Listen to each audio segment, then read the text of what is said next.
بسم الله الرحمن الرحيم السلام عليكم ورحمة الله تعالى وبركاته نبضي داوديال ميلا جوجتا بكسو دوادا تيمبو افريك تي في برنامج كيني غاركا هاي من الشو سيدا عادي داوديال واحد مرة البنغلا صوتا تي في عالمي هاي تيمبو افريك تي في حنوتي سدحي مينيابلس انت بدل سيدا الله صوتا ببرنامج كيني وحان هوادا ديقنا وحياباها مركان سلنا هاي بلشد ويكفادي سلسة هدي نقول الله عافمادك هدي نقول الله دينع السياسة iyo hadday noqon lahayd waxyaabihii kale markaa khuseeya bulshada Soomaaliyeed meel kasta ay ku nool yihiinba daawadayaal maanta waxaan idin hayaa ogeysiis ku saabsan Himilo Show inaanu gelin doono xogaha hakada sababa keenay iskuulan doonaya inaan ku noqdo waxaan saydiin sheegayaa oo aad idinku soo dhaweynayaa barnaamij cusub oo bedeli doona Himilo Show kaas oo uu daadihin doono saaxiibkay oo maanta stuudiyaha marti ugu ah oo la yiraahdo Axmed Xuseen oo lagu naanayso Raage oo khabiir ah isla markaana nin aqoon sare u leh dhinaca saxaafadda heer wasiir ka gaaray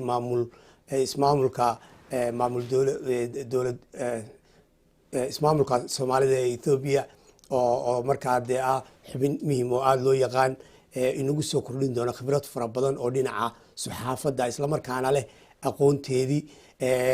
waan ku soo dhaweynayaa stuudiyaha Axmed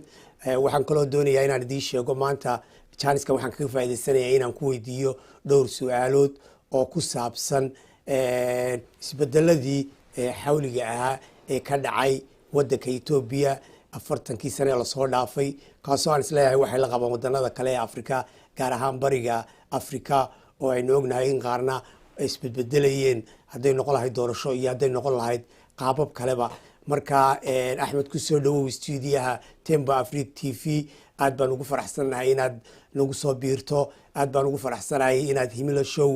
aad markaa halkii ka sii qaado oo markaa show markaa adigu aad leedahay oo markaa ka turjumaya aqoontaada ka turjumaya waayo aragnimadaada aad nagu soo kordhiso marka bal waxaan ku bilaabayaa inaad bal dadkana isu sheegto isla markaana aad xogaa brief naga siiso isbedeladii ka dhacay maamulka Soomaalida ee Ethiopia xilliga aan sheegay 40 sanadood ahaa oo aad markaa adigu aqoon gooniya u leedahay isla markaana aad ka soo baxday jaamacadda aad sababo ku taala oo aan isleeyahay jaamacadaha ugu waaweyn ee Afrika inay tahay ku soo dhaw stuudiyaha Axmed aad baad u mahadsan tahay soo dhaweyntaada aad baan ugu faraxsanahay maanta inaan ku suganahay xarunta Himilo Show ee magaalada Minneapolis marka soo dhaweyntaadana aad baan ugu faraxsanahay aad baan maxay heeday u soo dhaweynayaa aadna aad ugu mahadsan tahay yani magacaygu waxa la yiraahdaa Axmed Xuseen Mullah oo lagu naanayso inta badan Raage ama Axmed Raage anigu waxaan ku dhashay oo ku koray oo ku soo barbaaray yaraanteedii ilaa iyo heer jaamacadeed kadibna aan ka soo shaqeeyay dalka Ethiopia waa ilaa iyo waxaan ka shaqeynay maamulka deegaanka Soomaalida ilaa iyo heer sare heer wasiir heer guddi fulin oo xisbiga talada hayay ee deegaanka waqtiga jiray ee oran jiray xisbiga dimuqraadiga shacbiga Soomaalida angolo dhaxan oo ahaa guddi fulin oo ahaa wasiir maxay ahayd cabinet deegaankan ka ahaa oo yani in badan ka soo shaqeeyay kadibna muddo hadda la joogo ilaa iyo 10 sano waxaan ku noolahay dalka Mareykanka gaar ahaan waxaan ku soo noolaa gobolka New York aan marna ka soo shaqeynay Human Rights Watch kadibna xaggan soo guuray oo hadda deganahay magaalada Minneapolis marka hadaan su'aashaada ku soo noqdo isbedel waaweyn baa ka dhacay dalka Ethiopia gaar ahaan geeska Afrika muddadii la soo dhaafay 30kii sano la soo dhaafay ama 40kii sano la soo dhaafay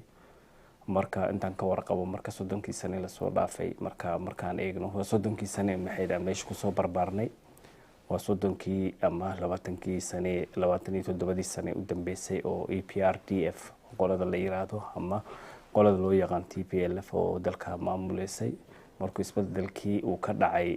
geeska Afrika Soomaaliya uu ka dhacay kadibna Ethiopia uu ka dhacay oo marka oo xaq jirkii Maxamed Mangistu Haile Mariam markii uu xilka laga tuuray ragii bedelay ama maamulkii bedelay maamulkii PRDF baa la oran jiray marka qolooyin maxay TPLF oo qoomiyadda Tigreega maxay ka soo jeedo oo hogaaminaysay marka marka dadkii kusoo barbaaraan ahayd marka wax kusoo bartay marka aqoon saaran waxaan ka gaarnay yaan ka mid ahaa marka run ahaantii marka isbedelkaasu isbedel ayuu u keenay marka qoomiyadaha ka jira deegaanka Ethiopia ama qoomiyadaha kala duwan ee Ethiopia wuxuu horseeday federalism waxa la yiraahdo in qowmiyaduhu maxay isku ayagu isu maamulaan luqadooda maxay isku maamulaan oo dadkooda maxay isku maamulaan kadib marka dadka ka faa'iideystay waxa kamid ah deegaanka Soomaalida ee Ethiopia inkastoo yaani markaad eegtid markaas barbar dhigtid marka guumeystihii ka horeeyay ayaga markaad eegtid iyo kuwan dambe inay dhaaman baad u maleynaysaa kuwaasu waa mid asagu maxay wuxuu raba sameyn jiray bal kuwan ayagu waxay ku dhaheen adigu ismaamul balse laakiin isla markaana waxay sameyn jireen faragelin badan bay sameyn jireen oo maxay deegaanku sameyn jireen marka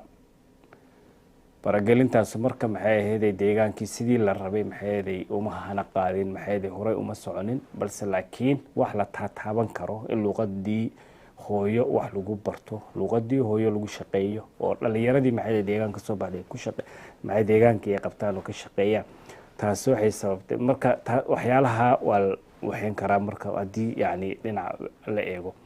tan kale marka kadib 4 sano la soo dhaafay kadibna waxa yimid marka ragii maxay ahayd EPRDF kamid aha marka isbedel bay keeneen markii qalalaasi ugu weynaa oo qoomiyadaha maxay Oromada iyo dhalinyaradii Oromada ahayd iyo dhalinyaradii maxay Ahmaarada ahayd markay kaceen inta badan ayaga saameyn uu ahaa yaani isbedelka balse laakiin dhinaca deegaanka Soomaalida markaad eegtid yaani shacab badan oo maxay ahayd cabursanaa oo gadwadsanaa way iska jireen balse marka kuwan horseedkii u horseedeen waxa yimid marka isbedel baa yimid isbedelka yimid marka waxa yimid marka ra'iisul wasaare cusub oo qoomiyadda maxay ahayd oo Oromada ka soo jeedo oo marka ra'iisul wasaaraha cusub ay yimid marka wuxuu horseeday marka isbedel maxay ahayd horey loo arag oo ka dhaqan galiyay dalka asla markaana maxay ahayd geeska Afrika maxay ahayd waxaad moodaa marka inuu maxay ka dhaqan galiyay marka uu asagu u yimid taasoo ay ka mid tahay marka in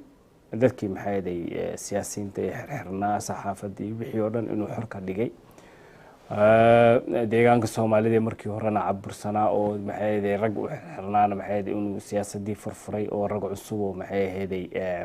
technocrat la oran karo inuu meesha keenay oo yaani u horseedi kara shacabka nabadgelyada iyo maxay ahayd horumar oo inay yaani ka faa'iidaan yaani deegaanada kale waxa ay ka faa'iideen dalka guud ahaantiisa marka deegaanka Soomaalida oo kale markaad eegtid hadii aan ka hadalno marka waxa yimid marka isbedel baa yimid isbedel ka yimid marka hadii aan eegno ma laga faa'iideysan mise laga ma faa'iideysan marka waa inaan taas eegnaa marka waxa dhacday marka deegaanka Soomaalida oo kale okay isbedel uu yimid isbedelka marka waxa madaxweynaha meesha ka noqday mudane Mustafa Maxamed Umar oo loo yaqaan Mustafa Cagjar marka hadii isbedelka deegaanka Soomaalida aad ugu heleen waxa ka mid tahay marka nabadgelyada ugu horeyso nabadgelyada midda labaadna maxay xorriyadda qolka dadku inay maxay sidii rabaan u hadlaan waagii hore waa la caburin jiray yaani rejiimkii ka horeeyay Mustafa Cagjar oo kale marka dadka aad baa loo caburin jiray ilmeena hadli jiray balse labada maxay ahayd waad ka dareemaysaa marka dhinaca kale markaad eegtid marka geeska Afrika oo kale isbedelka yimid marka waxa uu sameeyay marka regional coordination waxa uu sameeyay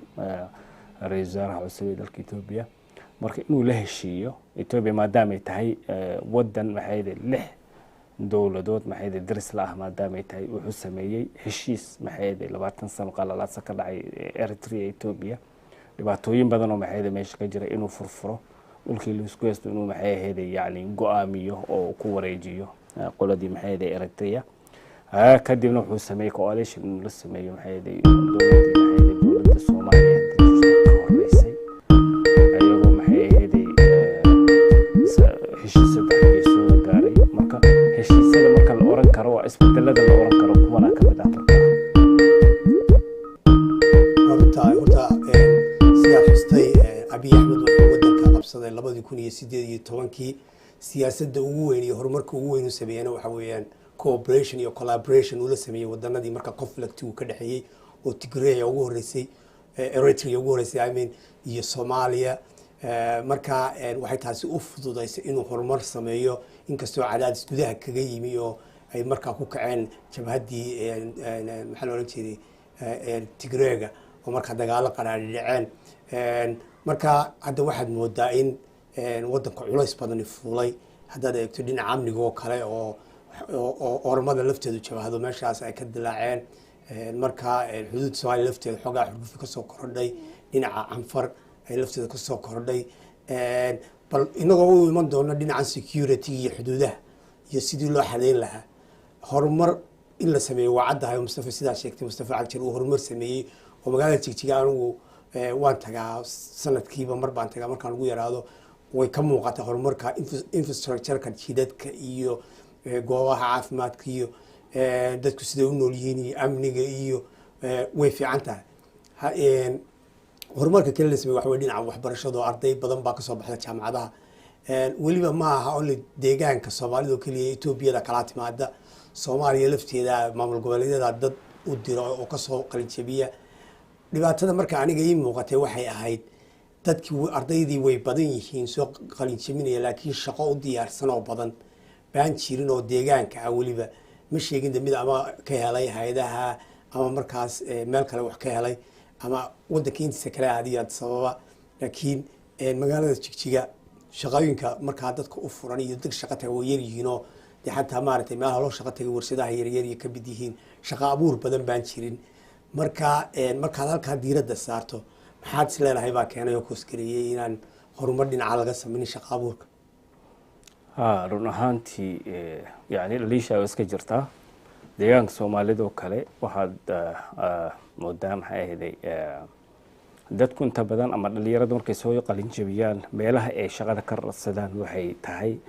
yani shaqooyinka dowladda ah meelaha u badan ee maxay ahayday ay shaqada ka raadiyaan oo ay furan ama degmooyin ha lagu qoro ama maxay ahayday heer deegaan ha lagu qoro saad ula socotayba deegaanka soomaalida ilaa iyo 11 gobol weeye degmooyinkiisuna kor u dhaafsan yihiin ay u maleynayaan maxay ahayday 9 ilaa inay kor u dhaafsan yihiin sidaa darteed marka dhalinyaradu inta badan shaqada waxay ka raadiyaan dhinaca dowladda un keliya taas unbaa inta badan u furan laga yaabaa meelo yaryar oo maxay shacabka samaysteen oo ay shaqo ka raadiyaan marmar oo yacni small businesska iyo waxyaala noocaas ah balse laakiin isweydiinta mudan baa waxay tahay marmar yacni deegaanka soomaalida naftarkiisu xuquuqda uu ku leeyahay maxay federaalka inuu maxay ahayd gabay baad u maleynaysaa taas waxaan u leeyahay waxa jirto deegaanada kale in laga sameeyay yani warshada waaweyn oo loo yaqaano industrial park oo yani dad badan fursad u furayso oo dad badan ama dhalinyaro badan maxay fursad shaqo u furayso ama shacab badan u furayo marka waxaad aragtaa marka industrial parking oo dawladdu maxay iyo ayagoo maxay kaashanayo shirkadaha dibadda sida shirkadaha China oo kale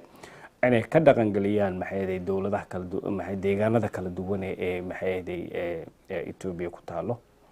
Ethiopia ku yaalo sida maxay deegaanka Axmaarada oo kale dhowr baa ku taal Oromada oo kale dhowr baa ku taal oo koonfurta shucuubta koonfurta dhowr baa ku taalo Tigray oo kale saas oo kale marka waa deegaanka Soomaalida looga sameyn la yahay warshadahan oo kale markaas waa su'aal mar walba maxay ahayd dadku inay isweydiiyaan mudan ama sababta looga sameyn la yahay shacab ahaan waa shacabkii saddexaad bal leeyahay yani badnaanta ay ka qabaan yani markaas barbar dhigtay shucuubta kale ummadaha kale maxay qoomiyadaha kale deegaan ahaan yani waxa la leeyahay ama waa tii labaad ama waa tii koobaad bal yani geographical yani locationka marka waa sababta maxay markii la eego 40kii sano la soo dhaafay marnaba maba arkaysid bahal warshad yani oo dawladda federaalku ay ka fulisay warshadaha waaweyn yani oo dad badan ay hal mar ka shaqeyn karaan oo deegaanka Soomaalida laga furay ma jirto markaas barbar dhigtay deegaanada kale marka taasa sababaysa marka inay dadku shaqo la'aan ku yihiin dhalinyarada soo qalin jabiso ay kaliya ka raadiyaan shaqo dawladuna qaab dhismeedkeegu hadduu buuxsamo meel ay shaqaale dadkii ay ku qorayso ma arkaysa taasa sababayso dhalinyaro fara badan oo soo qalin jabiyay inay maxay ahayd wadooyinka iska yani tuban yihiin ama meelo badan ama qaarna yani يعني meel ay fursad ka helaan oo maxay madaxa la galaan sida waxaad arkaysaa dhalinyaro yaryar oo maxay darawalka ah baaskiil maxay bajaajti iyo waxyaalaha la mid ah marka haddii ay fursadaha noocan oo kale ay jiri lahayn warshadahan oo kale ay jiri lahayn ama dowladda dhexe dowladda deegaanka noqoto ama rag u matalo dowladda dhexe ee deegaanka noqdaan ay sidii looga dhaqan gelin lahaa warshadaha noocan oo kale deegaanka inay dhalinyaro badan fursad weyn ka heli lahayn baan maxay aaminsanahay anigu marka sababta keentay waxa weeyo meelo kale ay shaqada ka radsadaan baa jirin taasaa sababaysa marka sax weyn dib dhacaas uu muuqdaa runtii marka haddaynu taa ka gudubno inagoo soo koobaynaa waqti badan ayna haysan bal waxaan ku weydiin lahaa hadda beryihii ugu dambeeyey xuduudda dhinacan Soomaaliya Ethiopia la leedahay ee Soomaaliya iyo ismaamulka Ethiopia u dhaxeeya iyo dhinacan kale ee Canfartaba labadaba colaadaha ka soo cusboonaaday taasoo aad moodo inay ku adag tahay badee inay maamulka capacity-ga uu waxaas oo dhan ku dabooli lahaa ay yara adag tahay waxana ay ku beeskaraysan tahay maamulo marka dhinaca Canfarta ay tahay maamul yihiin Soomaalida maamul tahay dhinacan kalena Soomaaliya oo marka maamulkii farmaajo markuu meesha ka baxay aad moodo in vacuum dhinaca security-ga soo baxay oo aan xiriir fiican oo kii farmaajo oo kala ahayn aanu kala dhaxayn maamulka Xasan Sheekh ayaad moodaa hadda inay soo tarayso colaadii markaad halkaa eegto adiga soo koobay maxaad is leedahay baa kooskariyay sidee si loogu hortagi kara colaad noocan oo kale ama lagu soo afjari karaa marka tan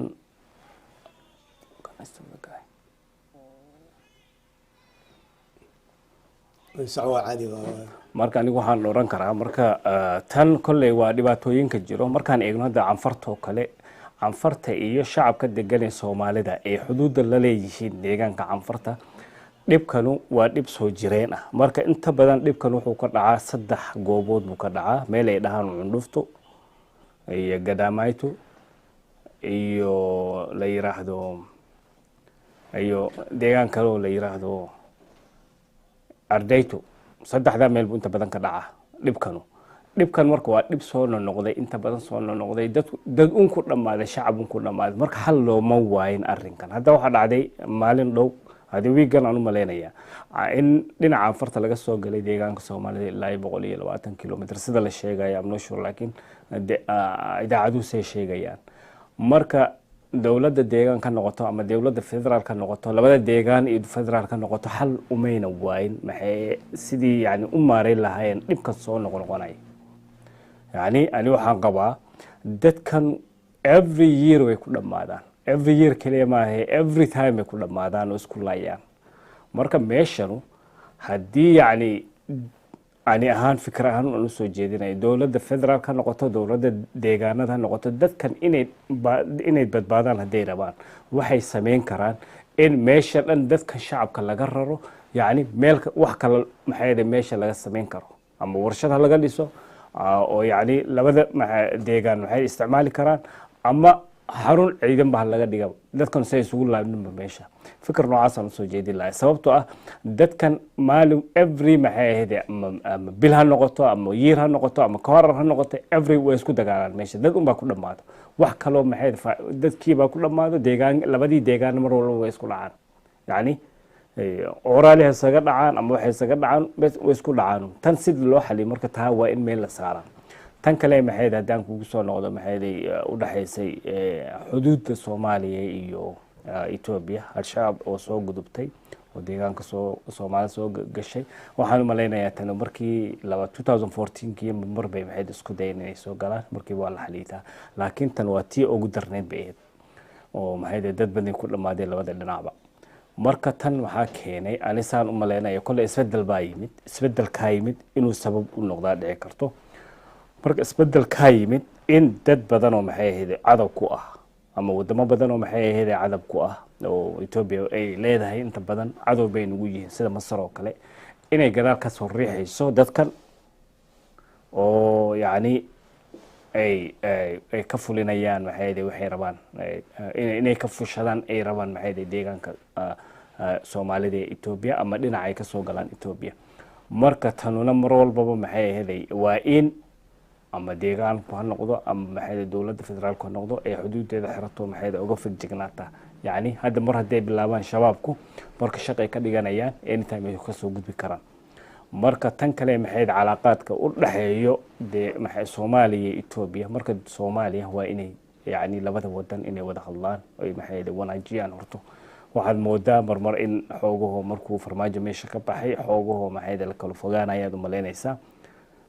taasna maxay labada dawladood intay wada hadlaan oo inay yani ka shaqeeyaan sidii ay u gaari lahaayeen يعني درس wanaag iyo amniga maxay u dhaxeeyo labada deegaan ama labada dawladood iyo ama labada dal inay maxay ka wada shaqeeyaan waa arin aad muhiim u ah sababtoo ah Ethiopia oo qalalasa ka dhac mar walba waxay impact ku noqonaysaa Soomaaliya maxay impact ku noqonaysaa Ethiopia dhibaato kun ama Ethiopia maxay nabadgelyo ka dhacdana mar walba Soomaaliya u fiican tahay Ethiopia dhibaato ku dhacdo ee maxay intaas soo maxay shacab yani xuduudda xiga kaliya haday Soomaaliya ku qaxaan waa shacab aad u tir badan waxay u keenaysaa marka dhibaato aad fara badan ama culays aad badan bay u keenaysaa mar walba marka siyaasiyiinta Soomaaliya noqdaan ama siyaasiyiinta Ethiopia noqdaan waa inay ka wada hadlaan maxay sidii u ilaaliyaan labada xuduud iyo labada xuduud nabadgelyadeeda iyo iskaashiga maxay ahayd dhaqan dhaqaale maxay inay horumariyaan taas mar walba maxay daani soo jeedin lahaa xaqiiqdii 110 milyan oo Ethiopian ah oo Soomaaliya ku soo qaxay waa garanayna dhibaatada ay leedahay iyo Soomaaliya oo iyadu iskala kaca ku fasiyay ay u maareyn lahayd abaaraha soo noqonaya ee halkiyay Soomaaliya daawadayaal maanta inta sambil ku koobaynaa barnaamijkeeni